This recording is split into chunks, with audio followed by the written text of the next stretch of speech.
Welcome to our channel.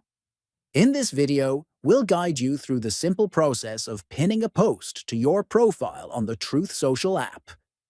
Pinning a post allows you to highlight important content, keeping it at the top of your profile feed for easy access. First, open the Truth Social app on your phone. Then, find posts you wish to pin. Once you've located it, look for the three-dot menu icon right of the post and tap on it. And from the options that appear, select Pin on Profile.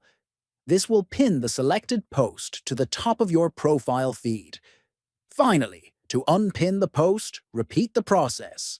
Tap on the three-dot menu icon of the pinned post and select Unpin from Profile. And that's it. You've successfully pinned a post to your Truth Social profile. This feature is a great way to keep your most important content visible to your followers. If you found this video helpful, please like, share, and subscribe for more tutorials. Thanks for watching.